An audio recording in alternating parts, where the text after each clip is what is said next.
Assalamualaikum warahmatullahi wabarakatuh. Bapak dan Ibu guru calon guru penggerak yang hebat, izinkan saya untuk memaparkan aksi nyata saya modul 1.4 tentang budaya positif. Sebelum saya memaparkan aksi nyata saya tentang budaya positif, izinkan saya untuk memperkenalkan diri terlebih dahulu.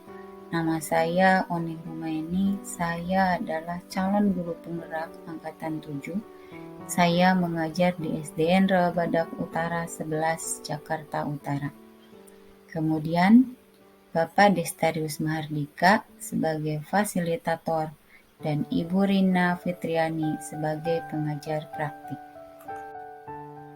Adapun yang melatar belakangi kegiatan aksi nyata saya adalah kurangnya kesadaran siswa melaksanakan peraturan dengan motivasi dari dalam diri siswa atau motivasi intrinsik.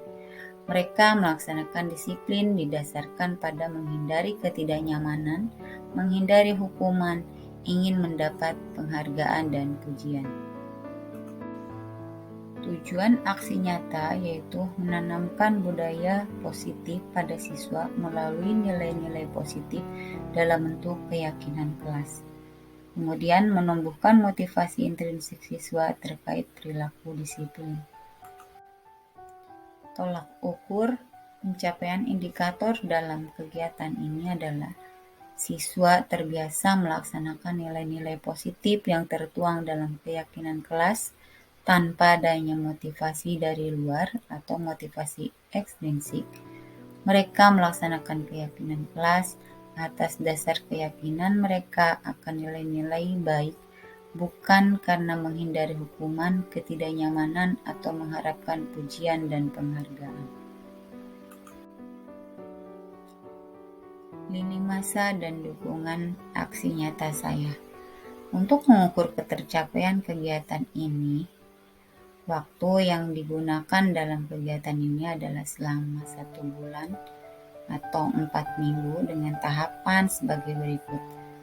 Yang pertama, menyampaikan gagasan kepada atasan, selanjutnya berkoordinasi dengan rekan sejawat, membuat keyakinan kelas bersama siswa, yang terakhir adalah melakukan pemantauan dan refleksi pencapaiannya.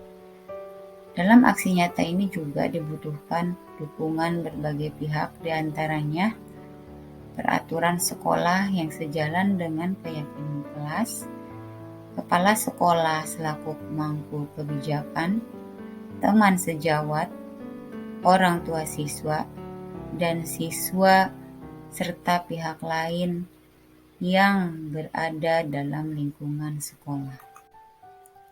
Berikut adalah kegiatan diseminasi pemahaman dan pengalaman dalam menerapkan budaya positif kepada rekan guru.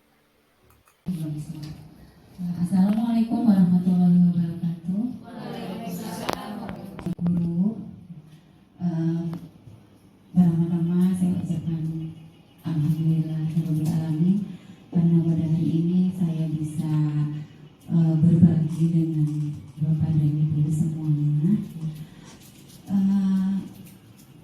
Sebelum saya memaparkan materi yang akan saya paparkan, terlebih dahulu saya akan memperkenalkan diri terlebih dahulu. Ya,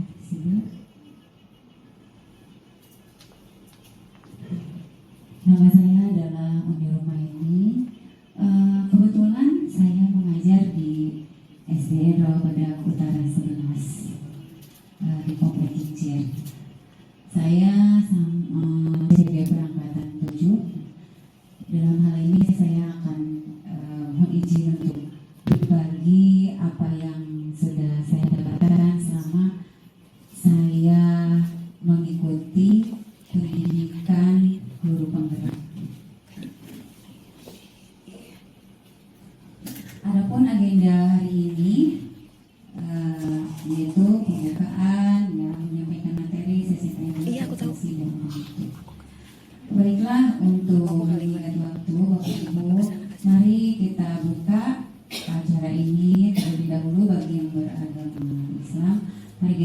membaca basmalah, dan untuk yang agama lain disesuaikan dengan kepercayaan masing-masing. Saya buka dengan baca basmalah. Bismillahirrahmanirrahim. Materi yang akan dibahas kali ini adalah perubahan paradigma belajar. Paradigma belajar, disiplin positif, nilai-nilai kebajikan universal, teori motivasi, hukuman dan penghargaan, restitusi, keyakinan kelas, kebutuhan dasar manusia dan dunia berkualitas, restitusi 5 posisi kontrol, dan segitiga restitusi. Baiklah, untuk selanjutnya, disiplin positif dan nilai-nilai kebajikan universal.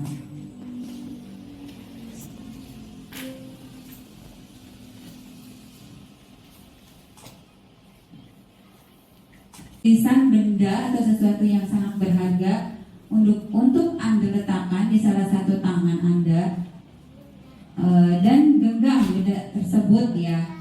Nah, di sini ya teman yang satu akan mencoba ya dengan sekuat tenaga. Dia akan dengan sekuat tenaga akan memegang, sementara yang satunya akan berusaha untuk membuka. Nah, kira-kira apa yang akan terjadi, Bu? Di sini, apakah dia akan membukakan tangannya, atau misalkan yang satu tidak membukakan tangannya tapi yang satu tetap untuk berusaha untuk membuka gitu. Itu bagaimana, Bu, menurut Bapak Ibu? Mungkin ada yang buka, ada yang nutup. Ya, ada yang membuka, ada yang coba Ibu yang di tengah ya. Ya. Silakan, lengkapin. Ya, kira-kira akan membuka, kalau ini sebagai ibu nih, ibu akan membukanya atau akan menutupnya? Akan menutup. Alasannya kenapa, Bu? Karena itu hak saya.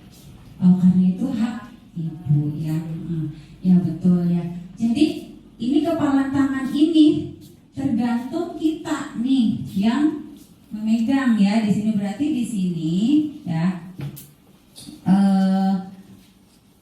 Ini kaitannya dengan paradigma dan kontrol ya di sini ya, teori kontrol. Menciptakan pilihan-pilihan baru. Ada 5 posisi kontrol di sini.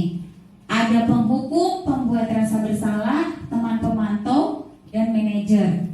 Kemudian, nah, saya akan bahas ya tentang 5 posisi kontrol di sini. Nah, dalam posisi kontrol itu, nah, kita ini berada dalam posisi mana? Di sini ada 1 penghukum ya. Penghukum di sini udah jelas. Kamu tidak memakai sepatu sesuai dengan aturan, kamu keliling ya. Keliling 50 kali misalkan, keliling lapangan ya. Nah, itu adalah posisi kita di situ menjadi seorang penghukum. Kemudian yang kedua, pembuat rasa bersalah.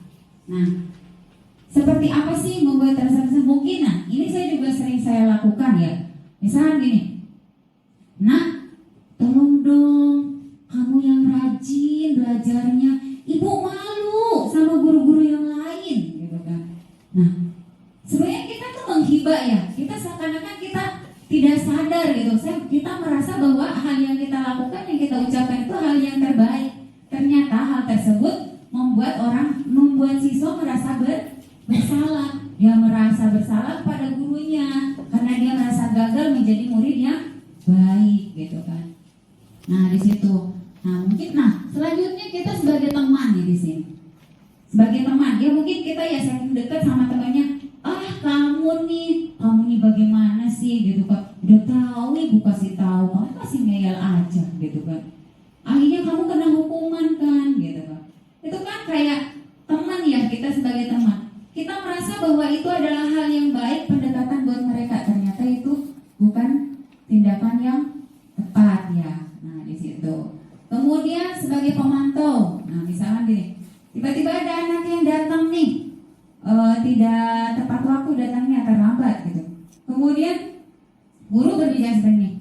Nah, kamu datang terlambat? Iya, Bu, gitu. Terus apa konsekuensinya gitu kan? Oh, saya harus keluar kelas selama 15 menit gitu kan. Nah, anak terus keluar. Nah, ini kejadian kejadian seperti ini posisi kita, posisi kontrol kita dalam disiplin positif itu kita sebagai pemantau di sini ya. Nah, di sini sebagai pemantau.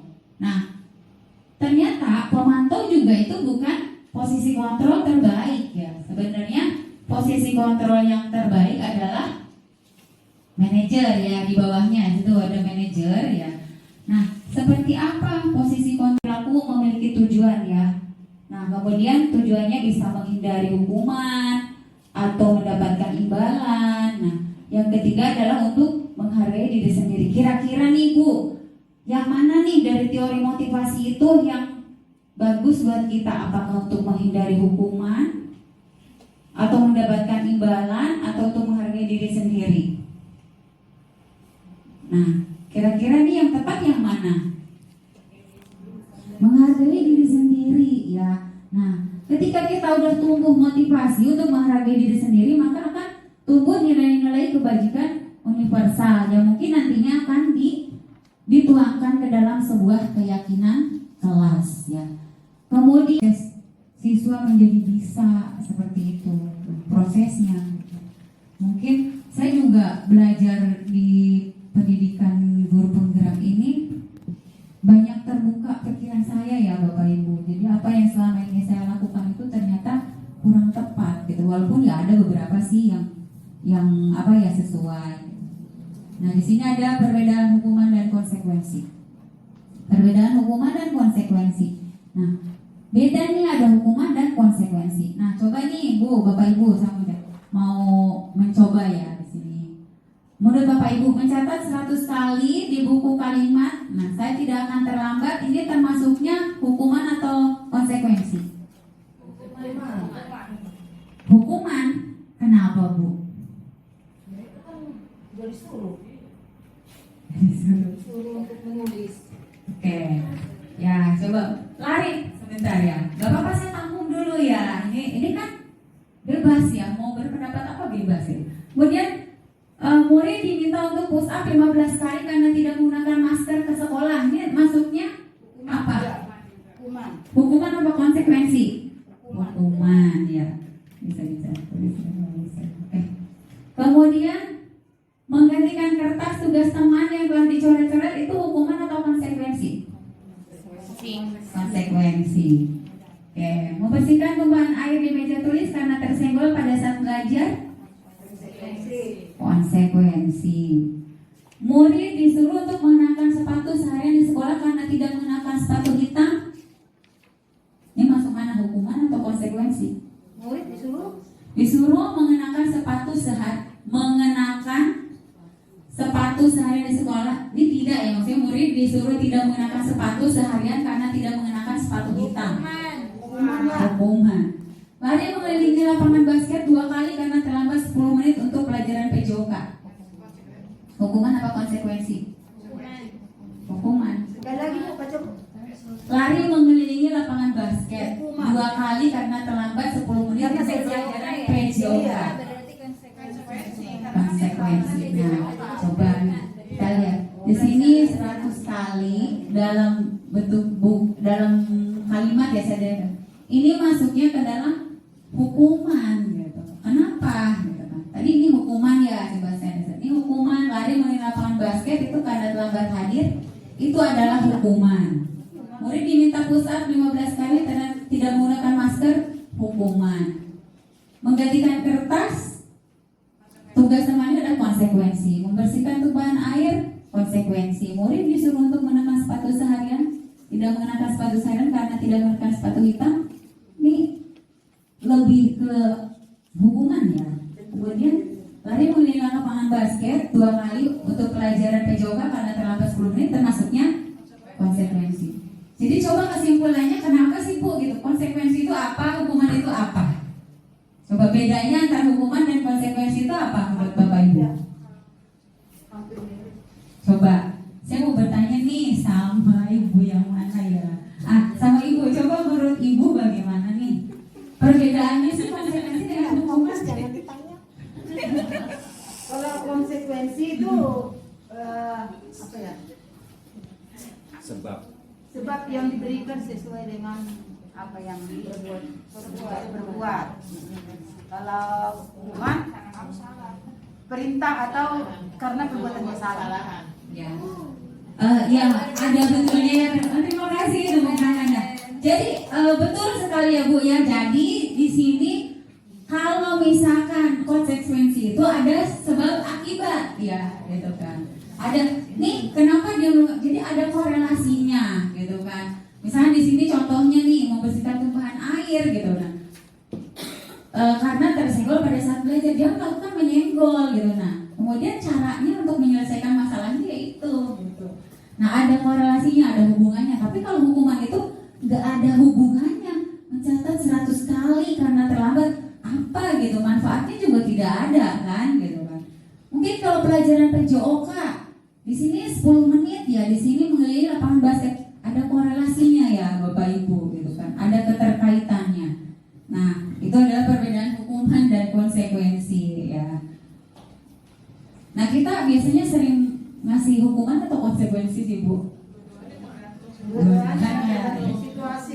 Nah ya, kadang tergantung situasi ya, gitu. Nah, yang betul itu harusnya melakukan apa Bu tadi? Saya udah paparkan tuh.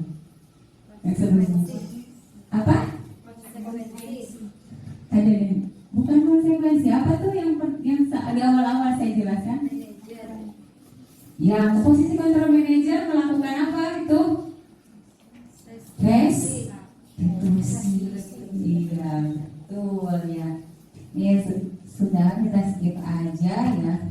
Ini sudah perbedaan hukuman dan konsekuensi udah jelas ya di sini. Hukuman itu sesuatu yang menyakitkan dan harus, gitu kan. Kalau konsekuensi itu sesuatu yang harus terjadi, gitu kan. Karena ada sebab. Dia membuat anak sakit. Nah, kalau hukuman, kalau konsekuensi merasa tidak nyaman aja, gitu. Kemudian anak membenci ya. Kemudian nah kalau ini anak lebih menghargai disiplin. Kemudian paksaan, ini stimulus tanggapan. Kemudian di sini mendorong anak menyakiti diri sendiri. Kita mengacu kemana gitu? Dari yang saya jelaskan tadi mengacu kemana sih gitu kan? Nah, penerapan disiplin ya, pembiasaan kedisiplinan itu mengacunya ke sini gitu.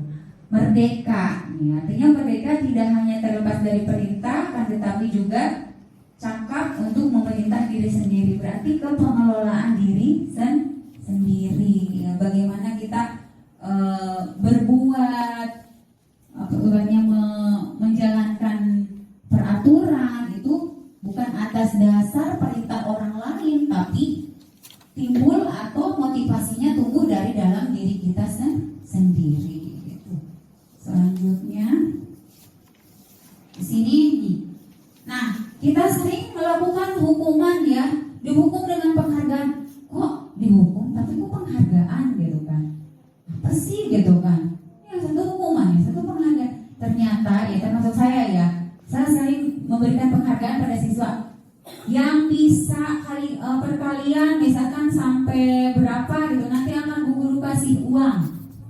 Sebenarnya keadaannya baik ya, tetapi itu tidak tepat ya, bukan salah di sini, tapi tidak tepat ya, gitu kan. Kenapa gitu? Karena di sini penghargaan itu menghukum, gitu kan. Kalau misalkan yang satu dikasih uang, pasti yang satu lagi merasa, oh saya gagal, gitu kan, gitu, merasa terhukum. Kemudian penghargaan mengurangi ketepatan, jadi kurang tepat kalau kita memberikan penghargaan untuk sebuah pencapaian. Kemudian penghargaan itu tidak efektif, ya, kurang efektif. Jadi menimbulkan kesenjangan, menimbulkan rasa iri ya sama teman-teman. Kemudian penghargaan merusak hubungan. Nah, merusak hubungan udah jelas. Misalnya satu dikasih uang sama Bu Guru, yang satu enggak, karena ada saling iri, makanya dia jadi musuhan. Nah, terkadang seperti itu, dan kita sebagai seorang guru terkadang kurang peka ya Bapak Ibu. Nah, kemudian dihukum oleh penghargaan, udah penghargaan menurunkan kualitas, penghargaan mematikan kreativitas. Jadi dia motivasinya cuma hanya karena uang gitu, bukan karena emang dia pengen pinter gitu, pengen maju, tapi karena uang. Ketika Bu Gurunya tidak memberikan uang, maka motivasinya akan menurun gitu ya. Kemudian penghargaan mengurangi motivasi intrinsik, tadi udah jelas ya. Jadi tidak ada tumbuh dalam diri, keyakinan dalam diri untuk melakukan disiplin ya. Ini hanya semata-mata karena uang. Kemudian di sini, nah berkaitan dengan tadi penghargaan gitu. Nah di sini mungkin ada yang dinamakan apresiasi. Nah apresiasi di sini ada pengakuan. Nah, bagaimana sih kita suka, bagaimana sih Bu gitu misalkan kita kan butuh juga sih mengapresiasi pencapaian siswa yang baik gitu. Masa penghargaan nggak boleh? Terus bolehnya apa? Kita boleh nih Bu melakukan apresiasi atau pengakuan ya di sini.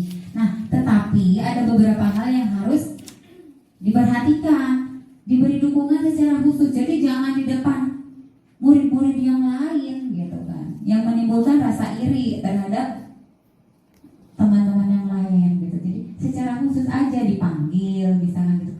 Kamu pintar sekali hari ini, boleh tuh seperti itu. Kemudian tadi secara khusus, secara pribadi, nah itu. Kemudian beri pengakuan kepada semua murid bergantian. Jangan itu aja. Mentang-mentang dia anaknya pintar, satu itu lagi. Nah itu yang menimbulkan tadi permusuhan ya. Kemudian beri pengakuannya secara konsisten gitu. Jadi harus konsisten di sini. Jangan kalau kita lagi mood aja ngasih penghargaan gitu. Oh kamu pintar ya, kamu ini gitu kan, masih apresiasi. Tapi ketika mood kita lagi jelek, ada anak yang berprestasi, kita diam aja. Jadi harus konsisten di sini. Nah fokus pada proses. Nah kalau kita kadang jarang ya Bapak Ibu termasuk saya ya, saya tuh lebih mementingkan hasil daripada proses. Sebenarnya kan pembelajaran itu harusnya proses ya.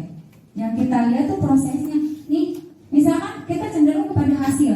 Kita misal si A yang nilainya 100 dengan si A yang nilainya 60, kita menilainya sama, memandangnya sama. Yang berhasilan yang mana kira-kira? Yang 100 apa yang 60? Yang 100 pastinya ya Bu ya. Nah, padahal kita tidak bisa melihat bagaimana prosesnya dia mendapat nilai 100 itu. Nah, kita juga harus melihat nih anak ini seperti apa. Kan ada anak yang pintar, ada anak yang kurang cerdas ya. Mungkin kalau bagi anak yang pintar mendapatkan nilai 100 itu adalah sesuatu hal yang mudah. Tapi kalau bagi anak yang kurang pintar, dia harus menghafal, dia harus berusaha gitu. Nah, itu yang kita tidak bisa tidak kita perhatikan gitu seperti itu. Jadi kita lebih ke proses. Kita dalam membuat, makanya sekarang ini lebih ke banyak ya pembelajaran kita itu lebih ke proses ya, lebih ke berpusat pada siswa gitu kan. Siswa yang melakukan, guru hanya sebagai pembimbing di sini ya, penuntun ya. Nah, selanjutnya, nah di sini ada contoh-contoh. Nah, pengakuan apresiasi ini mungkin kita kemarin saya perhatikan kamu gitu kan. Nih, bisa diawali kata-kata saya menghargai kamu gitu. Kemudian terima kasih untuk partisipasi kamu gitu.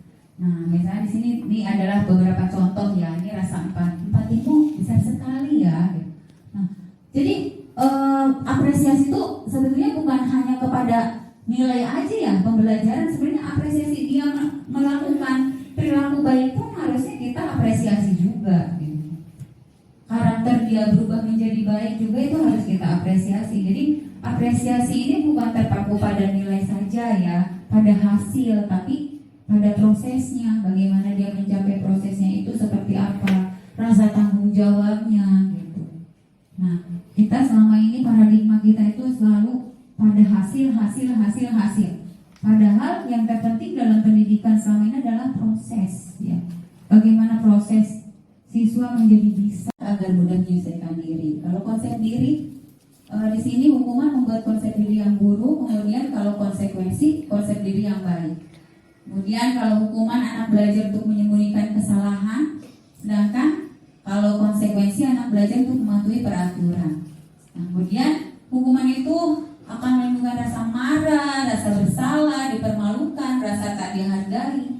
Kalau konsekuensi itu kehilangan hak saja, dibuat tidak nyaman dan diasingkan untuk sementara. Lanjut. Nah ini udah. tadi sudah saya jelaskan. Ini kembali ke sini. Tadi kita sudah jelaskan tentang restitusi ya. Restitusi itu adalah proses menciptakan kondisi bagi murid untuk memperbaiki kesalahan mereka sehingga mereka bisa kembali pada kelompok mereka. Nah, jadi ciri-ciri restitusi kita lihat nih. Ciri-ciri restitusi yaitu apa? Di sini bukan menebus kesalahan, untuk memperbaiki hubungan, tawaran bukan paksaan. Restitusi menuntut untuk melihat ke dalam diri. Restitusi mencari kebutuhan dasar yang mendasari tindakan. Kemudian restitusi diri adalah cara yang paling baik ya Bu. Tadi cara yang paling baik daripada hukuman dan konsekuensi. Nah, kemudian restitusi fokus pada karakter bukan tindakan. Restitusi mengembalikan murid yang berbuat salah pada kelompoknya. Tadi kita sudah melakukan restitusi nih. Akhirnya ya sudah, kamu sudah menyadari itu hal yang salah, silahkan kamu kembali lagi ke kelas kamu untuk belajar. Tidak ada hukuman di sini, hanya kesadaran aja gitu ya Bu. Jadi restitusi itu sifatnya menumbuhkan motivasi intrinsik. Nah tadi restitusi itu diambil dari keyakinan kelas ya. Nah,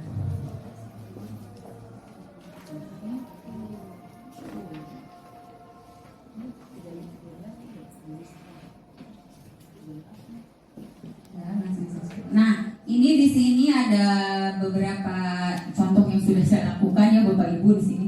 Aksi nyata yang saya sudah lakukan di sini, saya membuat kesepakatan belajar kelas. Maka sebelum saya belajar tentang budaya positif, saya sudah menentukan kesepakatan kelas. Yang ternyata kesepakatan kelas itu bukan merupakan keyakinan kelas gitu. Karena kalau kesepakatan kelas pasti ada sanksi ya gitu. Tapi kalau keyakinan kelas itu tidak ada sanksi gitu. Maka saya buat nih.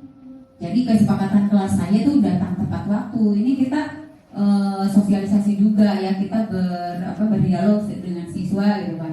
Nah, didapatlah di sini datang tepat waktu, berkata baik, saling menolong, membantu sama teman, pergi ke kantin, makan dan minum pada jam istirahat, mendengarkan saat guru berbicara, tertib ketika belajar, taat peraturan kelas dan sekolah, menjaga kebersihan. Ini kalau yang 8 hemat air masuk ke sudah saya hapus. Ini sebenarnya realitanya ya gitu. Sebenarnya ini sudah saya rangkum ya menjadi kalimat yang lebih ini lagi. Ini adalah proses saya untuk memunculkan nilai-nilai kebajikan melalui keyakinan kelas. Kemudian ini aksi yang sudah saya pernah lakukan juga di sini ada kegiatan restitusi itu. Pada saat itu anak ini tadi sudah saya singgung ya, ini anak dua ini berantem, yang satu didorong gitu kan, yang satu kenapa mendorong karena dia dihina orang tuanya gitu. Saya melakukan restitusi. Nah, saya belajar, saya panggil anak tersebut di ruang terpisah ya, tidak di depan murid. Jadi kalau kita untuk melakukan restitusi jangan di depan murid, itu sama aja untuk bikin malu ya. Jadi dibawa ke sebuah ruangan, kemudian saya menanyakan sebabnya apa, kemudian memvalidasi kesalahan tindakan yang salah, menumbuhkan keyakinan gitu kan, keyakinan kelasnya di sini. Untuk selanjutnya saya suruh kembali lagi ke kelas, tidak ada hukuman di sini, hanya motivasi untuk melakukan atau untuk melaksanakan kegiatan. Mungkin untuk paparan kali ini saya cukupkan sekian ya. Terima kasih atas partisipasinya ya. Mungkin ada pertanyaan? Oh iya. Ganti yang tadi. Boleh Pak, pertanyaannya apa? Silakan. Tentang motivasi anak. Motivasi anak dalam berperilaku tidaklah sama ya, pasti beda-beda. Oke. Nah, pertanyaannya bagaimana cara kita sebagai guru membangun motivasi diri anak agar mereka memiliki disiplin diri yang positif, itu aja. Beri contoh. Nah, kita untuk menimbulkan motivasi siswa, berarti ini Bapak yang Bapak tanyakan motivasi intrinsik ya, motivasi dalam diri. Nah, tadi kaitannya gini. Nah, kita tuh dalam memotivasi anak itu, misalnya motivasinya untuk berbuat baik. Nah, sebelumnya kalau yang saya lakukan ya gitu, jadi lebih ke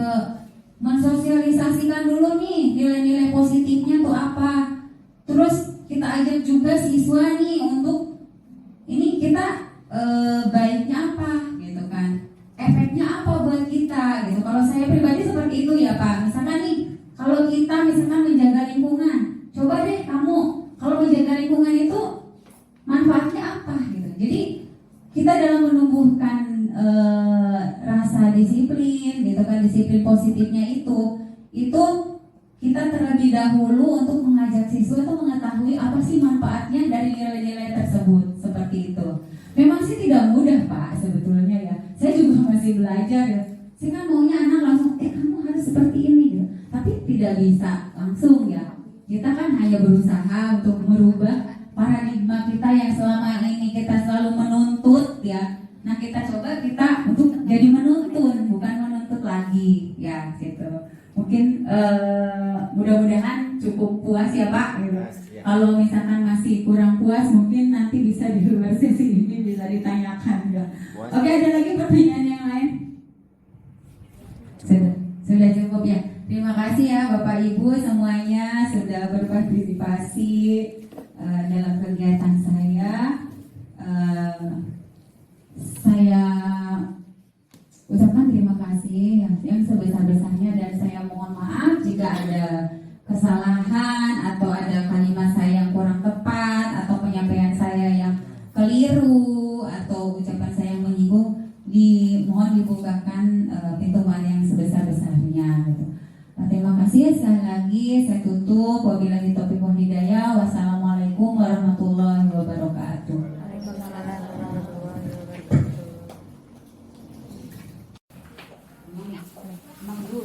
Assalamualaikum warahmatullahi wabarakatuh. Saya Abdul Ghafur, mengajar di SDN Lagua 05.